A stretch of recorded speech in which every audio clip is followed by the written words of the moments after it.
I don't really remember a time when I didn't write. Since I've been published, I've had people on occasion ask me if I would teach a class on writing. And I have to turn that down because I haven't the vaguest idea how to teach someone else to write. It's just something I've always done. As a child, I wrote a lot of poetry. In junior high school, I wrote a lot of short stories. I was the strange kid in high school and at the university who loved it when she was assigned research papers because I always enjoyed doing that. Writing for publication was a goal of mine when I was a young mother, but it had to be set aside for raising a family. And writing fiction is really entirely new to me. I've done a lot of different kinds of writing. The research papers in college, I was an editor of a women's newsletter for a while as part of one of my jobs. I worked in a publications department and did annual reports and newsletters and things like that.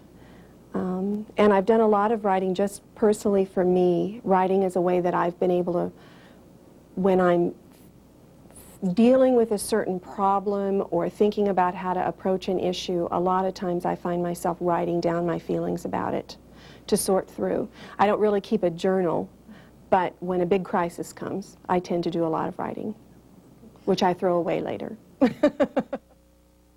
I haven't taken a lot of formal classes in writing per se.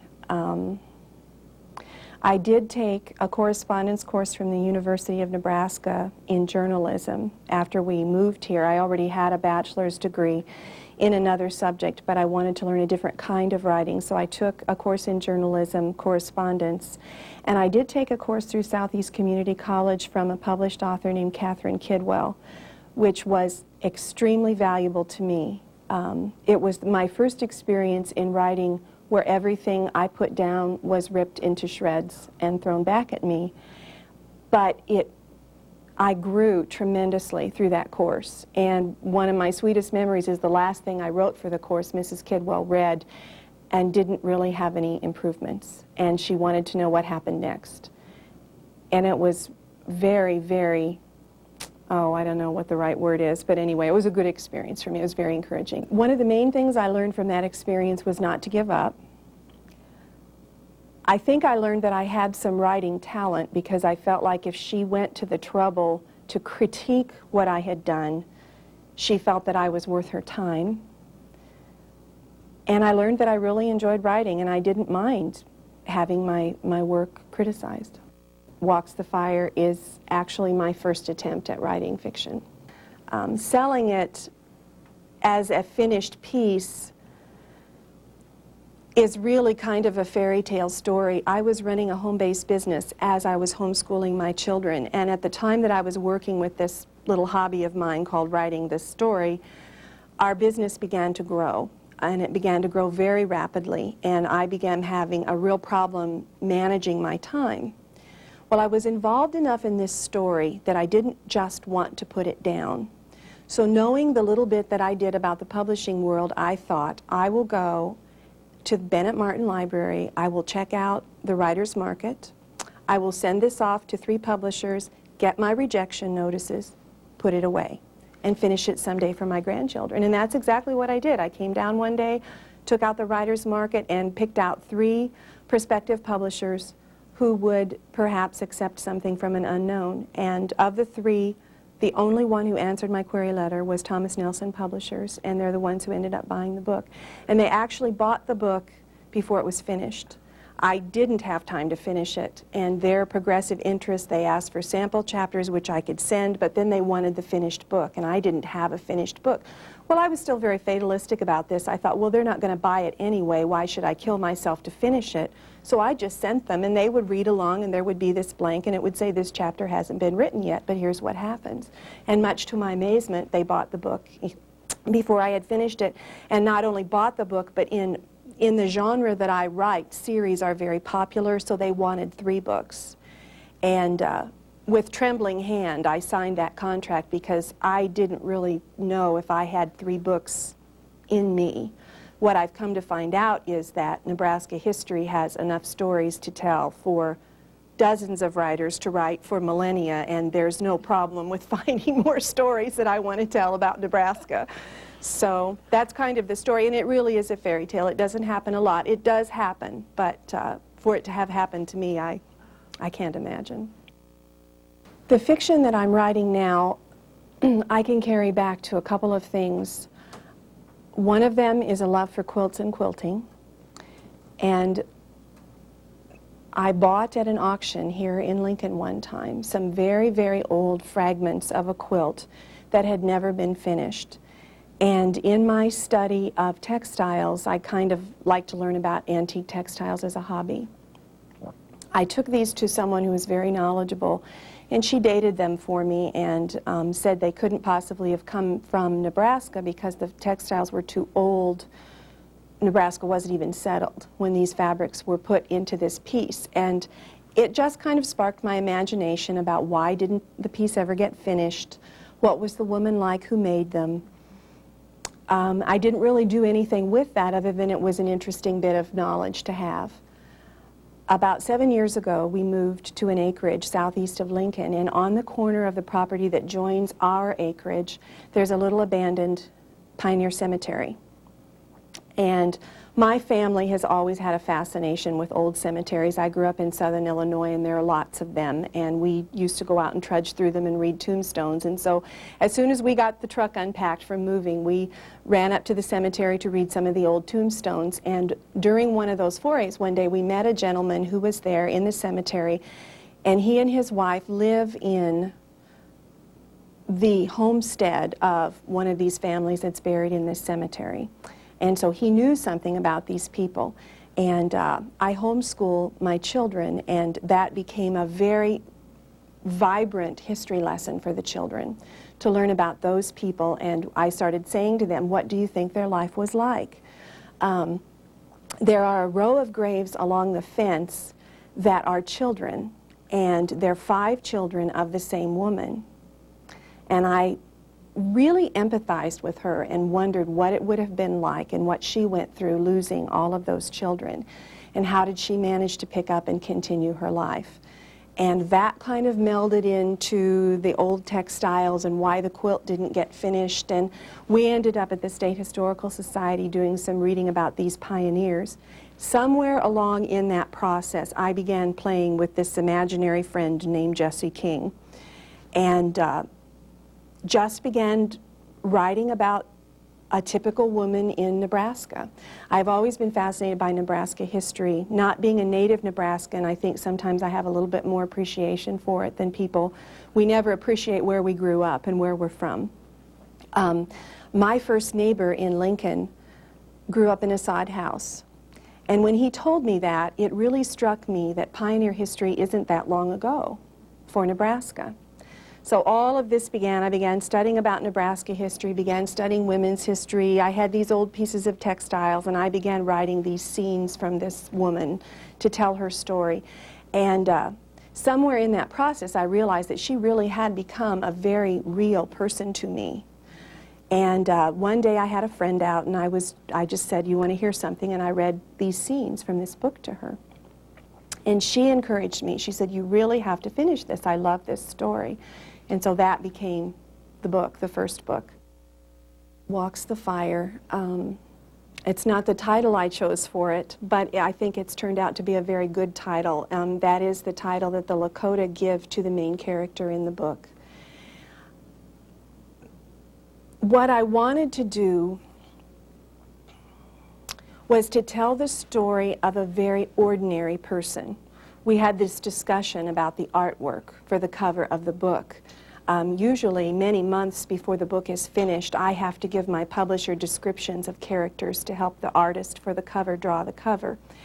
And we had this discussion about, is she pretty? Well, no, she's not pretty. That's one of the main points of the book, is there's nothing particularly special about this woman. She's not beautiful, she's not talented, she's not wealthy, she's just an ordinary woman, but her life has meaning, her life has purpose, and people are blessed by her life. And I think the agenda was, one thing that's amazed me as I've read the diaries, especially of pioneer women, is the incredible trials that they went through. And one of the things that sustains them is their faith in God. And in many of the diaries, their diaries are laced with references to the Lord and the Bible and how they were encouraged through terrible, terrible trials. And so I wanted to tell that, the story of an ordinary woman whose faith sustains her as she goes through some pretty terrible things. Hopefully I was successful with that, I don't know. I'm pleased to present Stephanie Whitson. We're glad to have her here. She was actually born in St. Louis. She's not a native Nebraskan, but she's lived here for quite a while. She's lived in Lincoln and currently lives in Douglas, Nebraska. And she received a bachelor's from Southern Illinois University. Is currently a full-time homemaker, but works at home, has a couple home-based businesses. And she has published 3 books. Well, actually, it's the 3rd one published already. Is it there and ready to go? The end of May. Just almost. Okay, so the first one is called Walks the Fire. The 3rd one is Soaring Eagle, and Redbird is coming out this May. And she has put together a tremendous amount of historical research in her writing, which centers around the pioneer migration and their relations with the Native Americans here in Nebraska. And she's given us a lot of wonderful information. I've talked to her already tonight, and I'm sure she's going to share some great things with us tonight. So let's welcome Stephanie. Thank you for coming. As a new writer in Nebraska, I was fully convinced I would be talking to empty chairs tonight, so it's nice not to have empty chairs.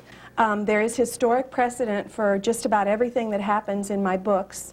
Where I get my story ideas is from history. I read voraciously about Nebraska history. I love to read women's diaries. Lately I've been at the Historical Society reading some letters from women who homesteaded in Nebraska. Last Monday I was reading letters from a woman who homesteaded near Red Cloud, letters home back to Virginia. And those things really touch me, and they give me wonderful ideas for storylines, stories that I would like to tell. So while my stories are fiction, they are based very, very fully in true history and true events that really happened. That's kind of what I've decided to do tonight in the selections that I've chosen to read to you, is to show you how the research ends up in the story. In other words, what do I do with all of these things that I read about what Lincoln was like in the early days, or about how the Lakota Sioux lived? How does that end up in my stories? The book, Walks the Fire, is about a woman who was part of the first major migration that had families that crossed the state of Nebraska. That occurred in 1843, and there was a missionary named Marcus Whitman who was a very integral part of that wagon train. He didn't really lead it, but he was certainly one of the leaders of the train. And he was on his way to the West Coast, where he would eventually set up a mission and end up being killed by the Indians that he had gone to tell the gospel to. So Marcus Whitman appears at the very beginning of my book because he would have been part of the wagon train that my character, Jesse King, was on. Reading about the wagon trains and the road west, there were a lot of very dramatic things that happened. The pioneers' descriptions of the storms that they endured on the open plains are just amazing to read. I don't think I've ever been in a storm like they must have endured, things that blew wagons over. And their descriptive words are just really wonderful and really put you in the place. I have to concur with a girlfriend of mine who said once that if it were up to her to have crossed the Great West, we would all still be in Boston sipping tea. And that's probably where we would be if it were up to me, too. So a lot of my stories grow out of an incredible respect for the people who came and conquered. There's a lot of empathy, too, because when we came, there were already people here, and they were displaced. And there's empathy in me for that having occurred, and I do a lot in this line of stories with when those two cultures interfaced. How did that happen? There were a lot of tragic stories that occurred as a result of the interfacing when the white people came west and met the Indians who already lived here in Nebraska. But there are some wonderful stories, some positive things, and some very beautiful success stories also who came as a result of that interfacing. And I chose to try to tell some of the more positive stories rather than to dwell on the negative ones. One of the scenes that I thought I would read for you really sets the tone for the very first book. I should also explain to you, if you read my books, that at the beginning of every chapter in my books there's a Bible verse. And the reason for that is, one of the things that has amazed me and struck me when I read women's diaries is how very often the pioneers' faith in God and their clinging to God's Word and the Bible really did help and strengthen and encourage them through their walk. And so I feel like that's a very authentic thing to do when you're writing about pioneers, is to show how the Bible impacted their lives and how it helped them through their trials. The Bible verse that's at the beginning of this chapter is, "Be not afraid, only believe." My character, Jesse King, has lost a child on the wagon train, as often happens. The wagon trains did not usually stop for such a small event as the death of a child. The death of children in the century before ours was not the monumental event it is to us. I don't mean the mothers didn't grieve, but children didn't survive. And the death of a child was not a shock or a surprise to them as it is to us today. And so the wagon trains didn't stop. They kept going, and it was up to the parents to stay and bury the child and catch up if they could. It was hot and quiet. So quiet that Jessie could hear the high-pitched whine of a fly as it buzzed about her head. But no, she thought, I hear Gabe and Bo stomping about too, and a shadow fell across her face. The lessening of the sun's warmth made her open her eyes. Someone stood over her, but the bright sun from behind made it impossible to see his face. Homer? No, not Homer. His hair is not quite so long. Then, all in a rush, Jessie remembered the buffalo stampede. She recalled those last terrifying seconds, and with that memory came the realization that this man was not Homer, her husband. She was looking into the face of a Sioux warrior. Where's Homer? Jessie lay still, silent in her terror. Oh, to be saved for this. In the hands of these savages, what will become of me? Be not afraid, for the Lord thy God is with thee whithersoever thou goest. The words came again and again. Be not afraid, be not afraid, be not afraid. Jessie offered herself up to her father's keeping, and without actually forming any conscious words, Jessie prayed. As her thoughts turned heavenward, the Indian who stood above her reached down to investigate the glint of gold at her neck. Jessie clutched at her mother's cross and chain. The Indian was insistent. He pried her fingers away from the cross, but to Jessie's surprise, he did not snatch it from her neck. Instead, he examined it carefully, let go, and stepped away. And that sets the tone for the story, and of course you can guess, even if you haven't read the book, what's going to happen. These Sioux Indians are going to take this woman home because her husband's been killed by this buffalo stampede that has turned their wagon over and left them on the Indian and on the prairie. And so we go with her into the Indian village, and she isn't given the option whether she's going to stay or not. One thing I learned in my research that was very early on in the relationship between the Indian and the Lakota in Nebraska, there really wasn't a lot of hostility on the part of the Lakota.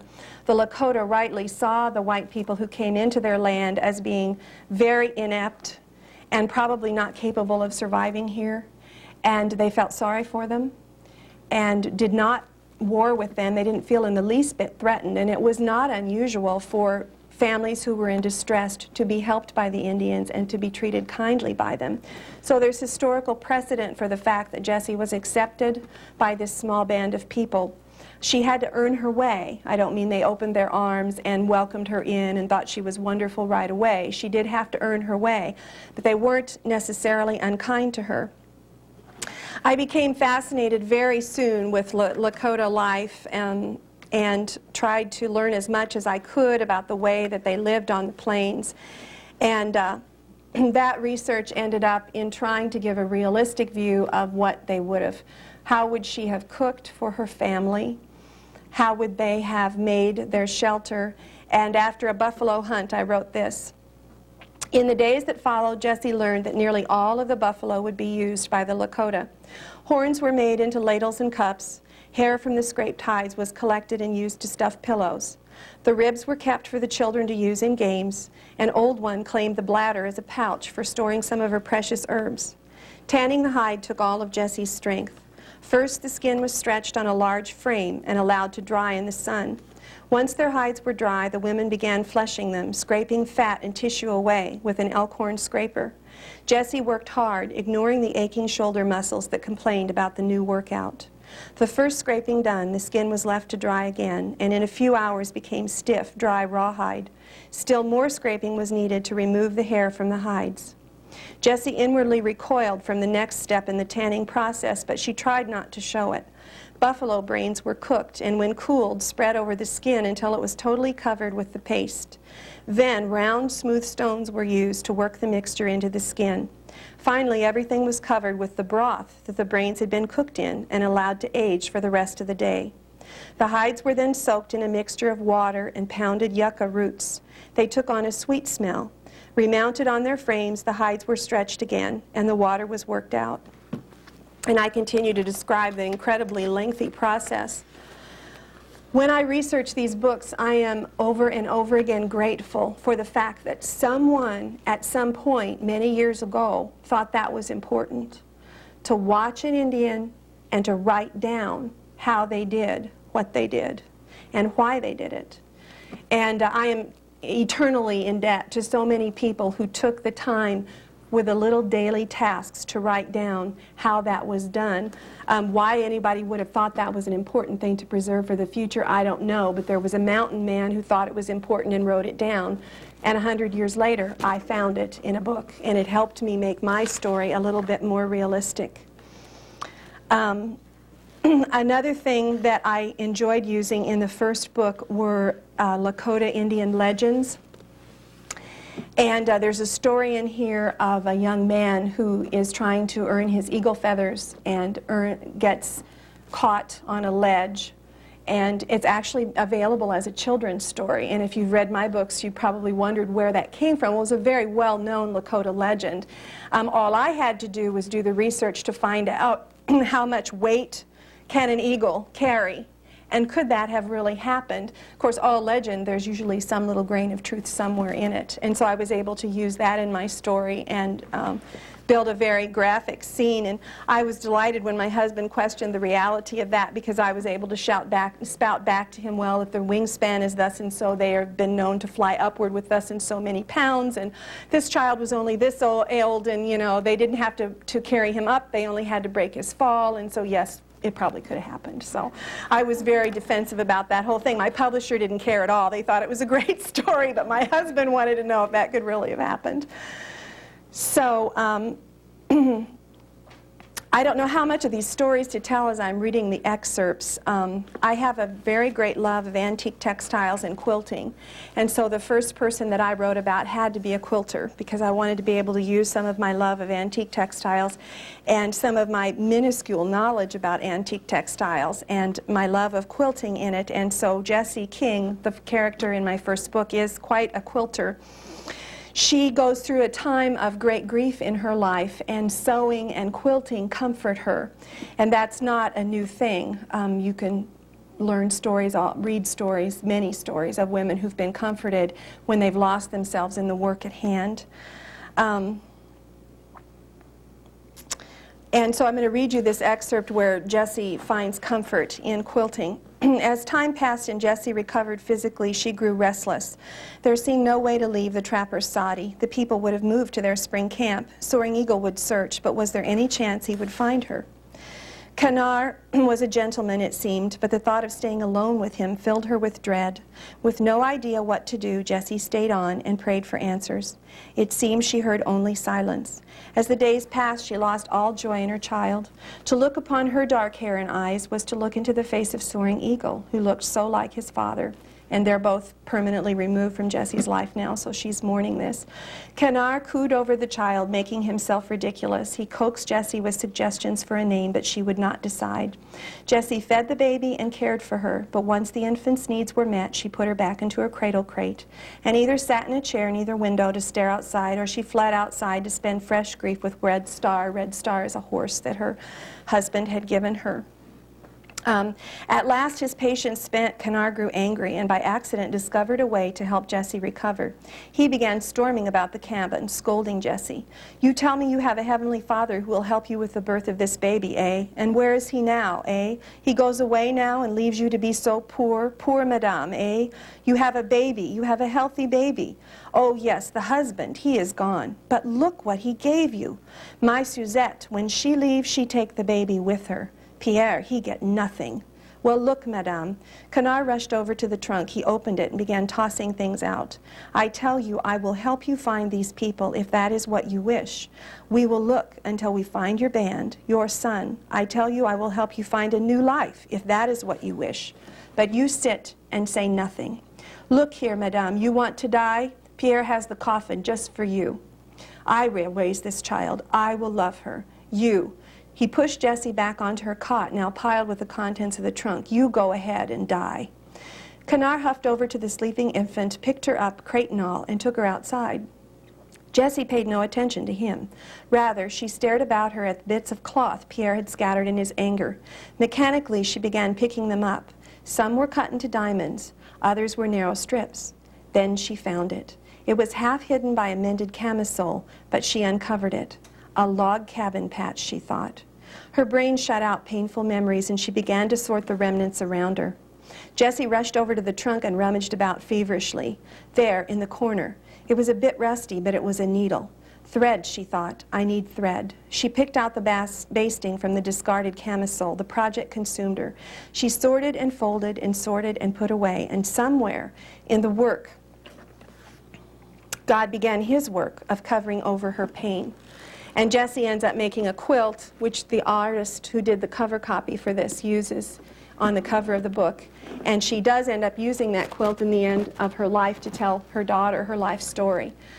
So that was a lot of fun to be able to use the little that I knew about antique textiles. Thinking about voice and style when I write makes me smile, because I was early on in my writing career, my very short-lived career, ordered by my editor not to read any other authors for a while.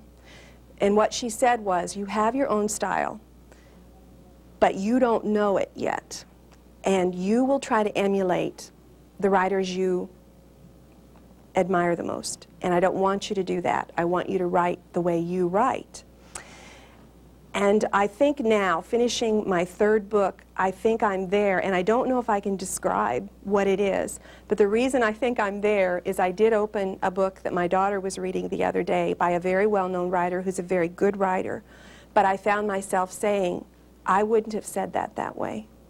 Gee, I wish he would have started here and done this, and I didn't read very much of the book, but I remember it clicking and thinking, now you're there. You have your own style and you have your own voice. And I don't know if I can articulate what it is, other than there's one thing that I really enjoy doing that actually would probably help me flunk a writing class right now, is I like to not stay in the same mind of a character. I like to watch my main character by having a minor character watch them. I like to tell you what my main character is thinking or what they're doing by getting into the head of somebody who's watching them at the moment.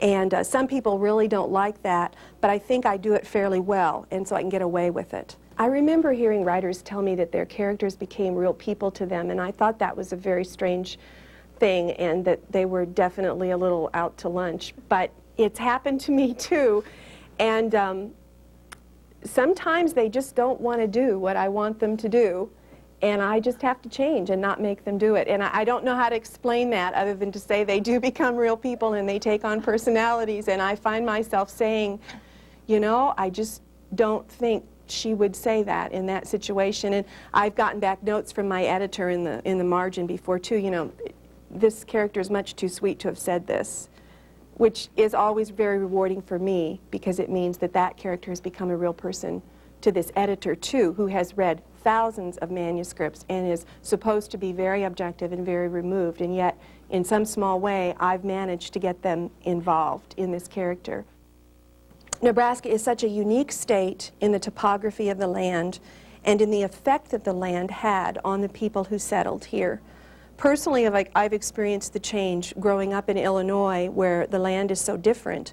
Coming here, I've been in Nebraska long enough now that a few years ago my family and I took a trip through the southeastern part of the United States, and when the trees would come up to the highway, I was incredibly claustrophobic. I just did not like that. You couldn't see where you were.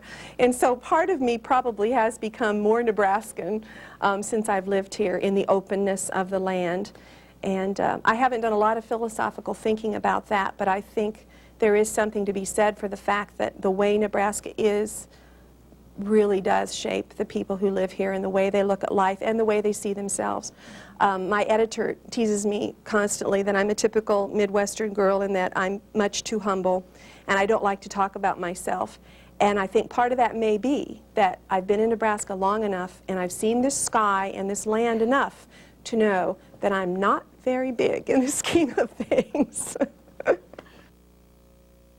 The second book in this series was to continue the story of the daughter of Walks the Fire.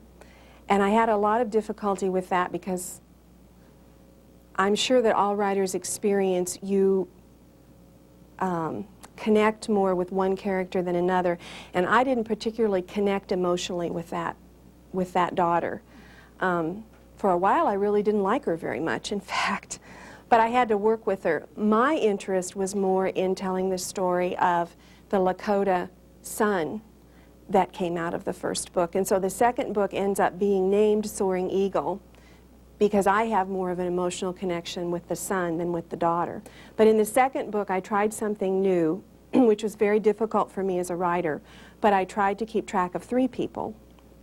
So the second story tells the spiritual journey of 3 very different people. The daughter, who is part Lakota Indian, but part of white society. The son, who is a full-blooded Lakota Indian, but now is having white society thrust upon him and reacts very negatively to that, as he should.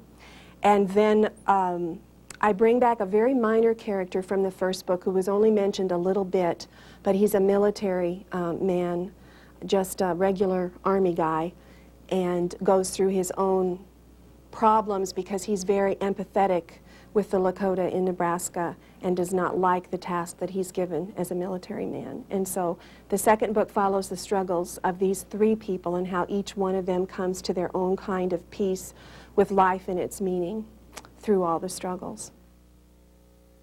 The second book in the Prairie Winds series is called Soaring Eagle, and that is the name of the son that Jessie raised while she was among the Lakota. He wasn't really her son, but she was adopted into his family when he was an infant, and she raised him. And so very much he was the son of her love, if not the son of her body.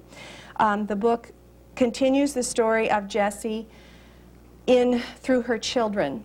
And the question that came out from a lot of readers of the first book was, okay, there's Lizbeth, who is this half Lakota, half white daughter, who now lives in Lincoln, Nebraska. And there's Soaring Eagle, this full Lakota, Sioux, who's still out somewhere on the plains. Are they ever going to meet each other? Soaring Eagle knows about Lizbeth, knows that he has a sister somewhere. But Lizbeth does not know until her mother tells her story, that she does have a brother somewhere. And so the second book answers that question, and it does end with them meeting, and it is a happy ending, a happy meeting, but it takes a while to get them both ready for that. It also tells the story of a military man who was just mentioned briefly in the first book. I began reading a lot more about soldiers and what soldiering was like on the Great Plains and wanted to learn more about that. And so out of that grew the character of a soldier. I'll just read you where the next book opens. I wanted to tell a little bit more from the Lakota side of the story, and I did so with fear and trembling, realizing that I'm not qualified to tell it in the sense that I'm not Lakota, but I am qualified to tell it in the sense that I'm human. and I can empathize with the hurts of other people. And all of us, no matter what our ethnic background, if we go back far enough in our own background, we have people who have been oppressed and who have been mistreated by someone else. So we can empathize with that. The book opens at the end of the Battle of the Little Bighorn. The battlefield was quiet. Only an occasional shot was still being fired somewhere in the woods about a mile down the valley. Here, an eerie silence prevailed, broken only by the occasional low chant of a victory song as the warriors collected souvenirs from the dead. Soaring Eagle stood surveying the battlefield. At his feet lay the body of one of the soldiers. The stench of death filled the air. Soaring Eagle closed his eyes and inhaled deeply, reminding himself to remember this victory. Taking up his knife, he crouched down and grasped the soldier's thick black hair in one hand.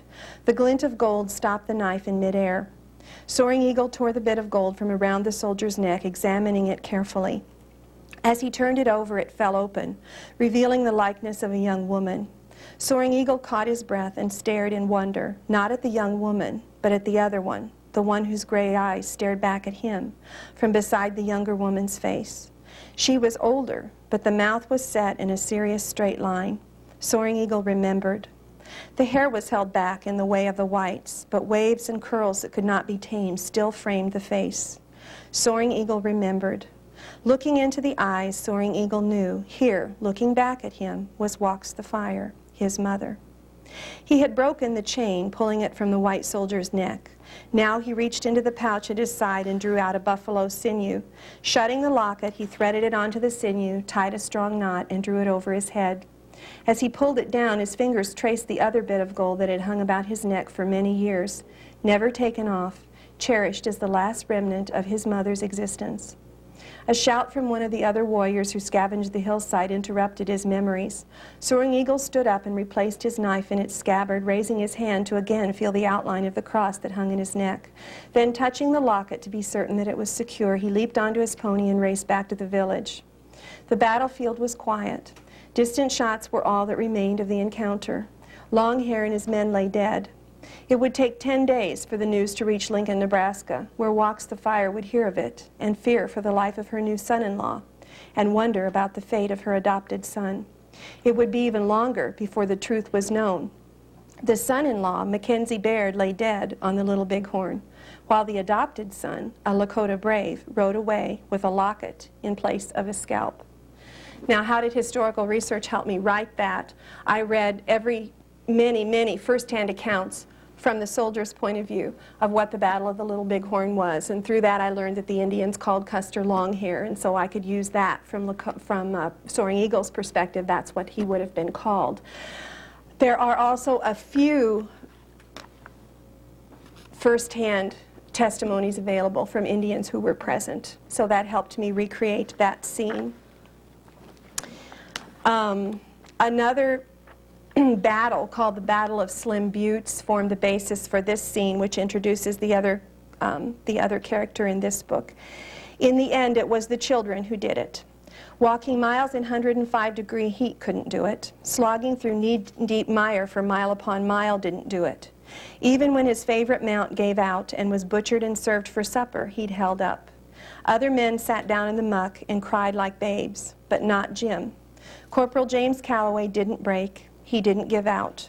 He was born to a soldier's life, and it was a life he loved. He'd done everything he'd been asked, including learning the language of the enemy, until he saw the children. He was ordered forward to negotiate the Indian warrior's surrender. Gripping his pistol tightly, he slipped into the ravine and was astounded when a wet, shivering woman grabbed at him, yammering hysterically, pleading for her life. Then the children came. They filed out of the ravine and settled into the dust and waited. Their eyes had questions he couldn't answer. And all the while they were bleeding, and no one seemed to care. No one moved to help them. One young private picked up a knife and grabbed a squaw. A child, perhaps 4 years old, screamed and ran to her side, pulling at the soldier's hand and pleading, and that did it.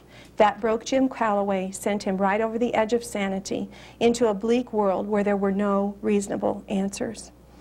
That idea to put this soldier at this massacre came from a story that's told about Sitting Bull finding a soldier who had deserted, wandering around on the prairie. And it was in the middle of the Indian Wars, but Sitting Bull was not threatened by one lone soldier, and he actually took him in, was kind to him, fed him, gave him a horse, and sent him on his way. And so that's Jim Calloway in my book. I find these little tidbits of things in reading that I'm doing about true history, and my mind just goes and I start asking all these questions about what that would have been like. So I've met a lot of wonderful real people, and I try to use them for the inspiration of the fictional people that I create in my stories. Soaring Eagle finally is forced to make his way into white society and to learn how to live there. And he doesn't do it very easily. Here's a scene from when he's first I put him at the Santee Normal Training School, which is just north of us in Santee, Nebraska. Has a very fascinating history, was run by a man named Alfred Riggs, who was part of an incredible family who devoted their entire life to trying to help the Sioux Indians, a family who really inspire me personally, and I would like to someday perhaps do some biographical work about that family. Soaring Eagle leaned against the wall of the church building. Crossing his legs, he settled back to listen to the sounds that floated through the window above him.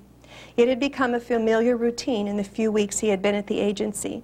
Every seventh sunrise, James and Martha Red Wing invited Soaring Eagle to accompany them to the church service. Every seventh sunrise, Soaring Eagle declined. Then, as the Red Wings' wagon rumbled out of sight, Soaring Eagle trotted on foot the 4 miles to the church.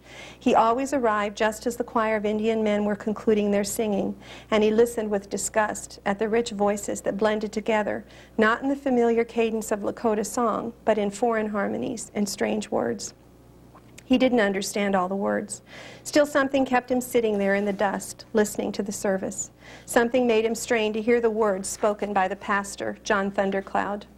Just when Soaring Eagle's brain grew weary of the strain of listening for familiar words, Carrie Brown peeked around the corner of the church building. Just as he had every Sunday since coming to the mission, Soaring Eagle pretended not to see her. And just as she had every Sunday since he had come to the mission, Carrie marched up to where he sat and waited impatiently for him to look up. As soon as he did, she pointed to the locket and settled in the dust at his side, waiting expectantly. Soaring Eagle obediently removed the locket and opened it, whereupon the child repeated the soft cadence, "Such a pretty lady." He didn't understand what she said, but the sweetness in her voice spoke to some longing in him, and he grew to enjoy her company. This particular Sunday morning, Carrie had come with her corncob doll strapped across her back. Snapping the locket shut, she stood up and impulsively put the cord over Soaring Eagle's head. Then she pulled on one of his dark braids to get his attention, and pointing to the doll, said proudly, "Papoose." Soaring Eagle smiled. Carrie didn't see it, for he kept the smile inside. What Carrie saw was a reluctant nod that said that he had understood her. She felt a childish pride that she had at last elicited a response from the wild Indian. She decided to try for another conquest. Pointing to herself, she said, "Carrie." Soaring Eagle looked into the wide blue eyes and repeated quietly, "Carrie." The blue eyes sparkled, and a radiant smile revealed 2 missing front teeth. A long, slender finger poked his chest, and a question appeared in the blue eyes. Soaring Eagle took a deep breath and said his name slowly. Carrie was elated. Clapping her hands with delight, she triumphantly repeated his name, and when he nodded, she bent over and whispered, "We're friends now." So the child who has red hair and blue-gray eyes, like his mother did, is the one who makes the link for him and who makes the transition into white society a little bit easier for Soaring Eagle. At the moment, I'm reading some histories of medicine. I have some late 1800s midwife handbooks that I'm learning from, and the research is difficult and it takes a long time, and yet I find it a lot of fun. I do things like I make a map of the city of Lincoln and what did it look like in 1870 and where were the buildings, and 10 years later what did it look like. I really do try to make everything that is historically true accurate in what I write. I also try to make sure that there is historical precedent for all of the events that occur, even between characters. What I get out of reading history is an incredible encouragement that no matter how hard I think my life is now, look what these people went through and look what they triumphed over. And I find that incredibly encouraging in my own walk. I just met a Nebraska woman in research last week who was a doctor, a Czech doctor, born in Wilbur, who just had an incredible life of wonderful service to humankind. And again, I think what an encouragement it would be for our young girls in Nebraska to know about her. And I doubt that there's been very much written about her, although she was very highly respected and very well known when she was alive. But I don't know that there's too much to know about it. I think what an encouragement that would be to young girls in Nebraska to grow up and learn about Dr. Olga, and I can't pronounce her last name because I'm not from Czech roots and I wouldn't even begin to try to pronounce the last name, but someday I would like to do something with her, just to encourage the kids in Nebraska. Look at all these wonderful people who are right here. You know, they don't have to go anywhere else for their heroes. There are plenty of them right here in this state. To encourage someone else who wants to write, I think I would quote Winston Churchill and say, never give up.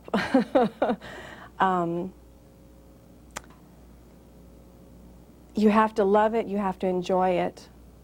I do it more for myself more often than not. I know writing is very difficult, but it's a wonderful process to be part of. I think there's probably one sentence in each of the 3 books that I've written that I'm really pleased with.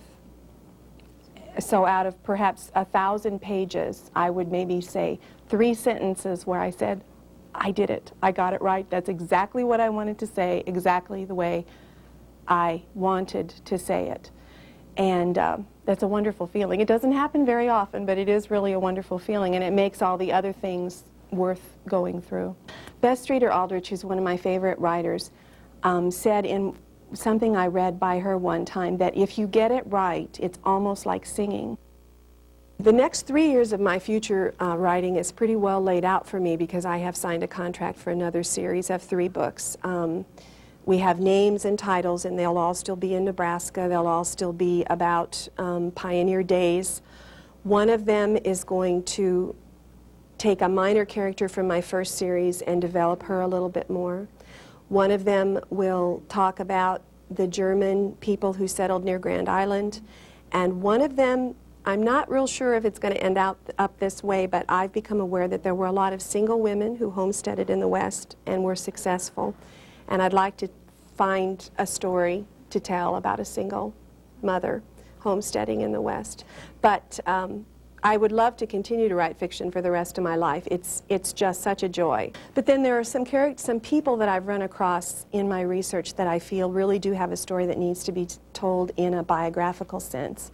And I have an interest in doing some biographies, especially of some of the lesser-known Nebraska women and a missionary family that I've come to know through writing, who worked largely in Nebraska with the Sioux Indians, who are just an amazing family. So I have tons of projects in my brain that probably won't live long enough to realize them all. The 3rd book didn't do what it was supposed to do. I've often heard writers who write fiction say that their characters take on their own personalities and their own lives and sometimes don't want to do what they're told to do. And that happened to me. I expected the 3rd book to continue Lizbeth's story. And I found that I wanted to know a little bit more about this little girl named Carrie Brown. And so the 3rd book, which will be out in June, will be called Redbird, which is Soaring Eagle's name for Carrie.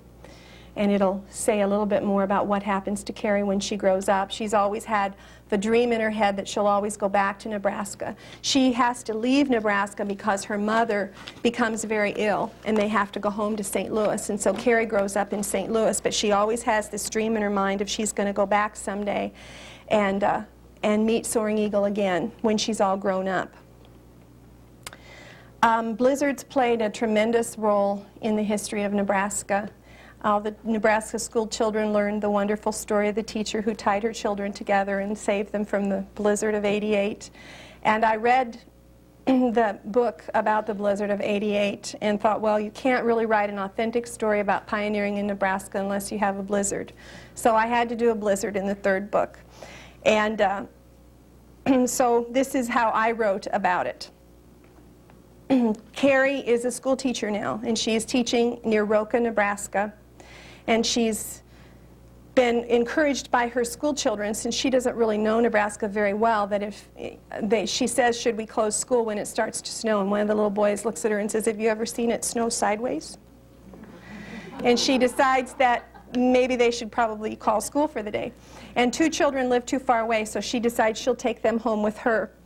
The trio headed south towards the Callaway farm and had just reached the road when the storm hit. Suddenly, a terrific wind crashed through the Osage hedge on the west side of the road, scooping up snow off the ground and swirling it in the air. It was as if a great white curtain had been dropped over the road. Carrie turned to encourage the children, but the wind ripped the sound of her voice away before the children heard her. Laying a hand on Lakota's nose — Lakota is her pony — Carrie reached towards the children. She could no longer see them. She felt along Lakota's neck towards Tess. Ned leaned towards her to hear. Carrie screamed up at him, "Ned, unbutton your coat and wrap it around Tess. Hold on tight. Don't you fall off. Whatever you do, don't fall off." Carrie stumbled back to Lakota's head, and they plunged on. They were lost in a thick, enveloping whiteness, a cloud of vapor that shut Carrie off from everything around her. Fear clutched at her as she wondered, how can it be dark and yet everything be white? She struggled to hold on to Lakota's reins while holding a scarf up to her mouth. Lakota's nostrils were caking over with ice. When Carrie turned into the wind to claw the ice away, snow covered her own face so quickly she feared her eyes would freeze shut. Her only sense of direction came from the wind. She knew the storm had come from the northwest, so she turned her back to it, praying that they were going in the right direction. The Osage hedge had disappeared from view long ago. They were surrounded by a high white wall. Already it was a struggle to move through the deepening snow. Her mittens were frozen to the reins. She pulled them away and draped the reins about Lakota's neck. Making her way along the little mare's side, she touched the legs of the half-frozen children and screamed through the wind, "I can't see the way. Lakota will take us home. I'm going to hold on to her tail and let her take us home." Then I took a lot of the stories of people who were stranded in this blizzard and how they survived and used those to continue the story, because Carrie lets go of the little pony's tail and can't find it again. And so the children are on their way home, but she's caught in the storm. Behind Lakota, Carrie floundered through the snow on numb feet. The hem of her dress was decorated with a double row of pleats and braiding. Snow had been driven through her coat and lodged between the rows of braids, making a huge roll of frozen snow about her ankles. Walking was nearly impossible unless she held up her coat and skirt. The snow changed from wet flakes to dry powder, but intense cold had frozen Carrie's clothing, damp from sweat, into a solid armor about her. Suddenly, Carrie was floundering in a huge drift, and she ends up finding a haystack, which is a familiar story in the blizzard of '88, where they found a haystack and clutched in. And she is injured in this storm and in a permanent way that will affect the rest of the story. Then I used some medical research about what happened with the Lakota when the white people came to write what happened to Soaring Eagle during this same blizzard. The same blizzard that changed Carrie Brown's life tore into the Cheyenne River Valley with screaming winds and so much snow that signs of civilization were almost totally obliterated. Soaring Eagle and David Gray Cloud sat out the blizzard with James and Martha Redwing in their cabin, grateful for ample firewood and food. When the storm abated, the Sioux living in the village dug paths through the snow from one tent or teepee to another, but from a distance these tunnels were invisible. Only the thin lines of smoke rising from the campfires gave any evidence of life. 2 days after the blizzard, Soaring Eagle and David Gray Cloud rode north to the village. They found an enemy that was to take a much worse toll on their potential congregation than any blizzard ever could. Smallpox had come to the village with a newcomer from Fort Randall. When He Who Roars first took to his bed, complaining that his bones were on fire, no one worried. He Who Roars had always been a complainer. His woman cared for him slavishly. She had begun to feel that her own bones were on fire when she noticed that her husband's face was covered with red spots. The spots spread and grew, filling with putrid fluid and then scabbing over. He Who Roars died, but not before infecting his entire family. The disease spread quickly throughout the village. Those who were not sick began leaving. And what they go through then really puts Soaring Eagle in the way of questioning his own faith and what he's chosen to do with his life. And that leads to the conclusion of the third book. Another scene that I forgot to read to you that, since we're in Lincoln, I thought you would be interested in. When Jessie first comes into Lincoln, she's on a wagon. with a gentleman, and she's been a laundress at Fort Kearny, and she has to leave Fort Kearny. And so she catches a ride with this gentleman who's going to take her to this little village called Lancaster, which is what Lincoln was called before it became Lincoln. And this is what Lancaster would have looked like back then. And you children, when you look at Lincoln, the next time you drive through Lincoln, try to imagine how different it was for these pioneers. On the morning of the 9th day of their journey, 3 weary travelers topped a rise on the prairie and paused under a blue sky to survey what lay before them. Joseph Freeman was familiar with this scene. That's the gentleman who's driving the wagon. That's the salt flats. The vast treeless prairie was punctuated by a large area of blazing white. Smooth as glass, it looked like polished marble.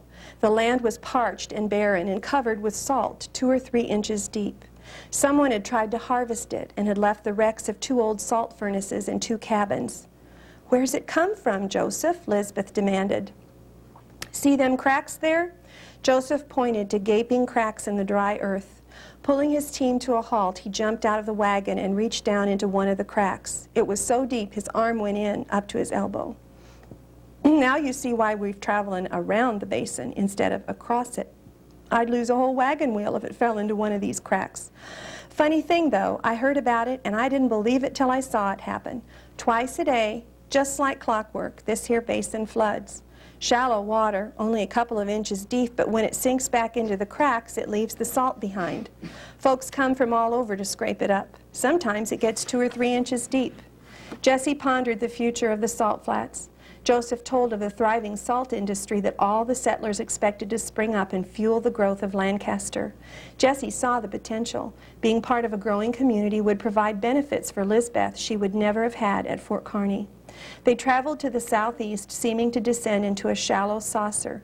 They saw a few trees, 1 giant elm and a few honey locusts, punctuated by plum thickets. When the village of Lancaster came into view, Jesse's heart sank. The only buildings in sight were a 2-story structure of red sandstone, 2 log cabins, a house with a sod roof, a small stone building, and a dugout. Closer inspection revealed 2 stores, 1 shoe shop, 6 or 7 houses, but no main street, no trees, no churches. They crossed several dry creek beds. A coyote trotted into view, stopped, looked in their direction, and then continued on its way unhurried. That's a description that came out of, I can't remember exactly what book I found it in, but they have happened into Lancaster on the day when the committee to choose a capital for the state of Nebraska is announcing that Lancaster will be the new capital for the state of Nebraska. But reading those descriptions and looking at Lincoln now, it's really hard to imagine. I always wish I could go to every schoolroom in the city and show kids slides of, this is what it looked like before your parents and grandparents planted trees and put up fences and things like that. So that's how the research ends up going into the book. And the research really does drive the book. Research and wanting to use the appropriate Bible verses that would encourage people if they really believe them and really apply them to their lives. Thank you for coming.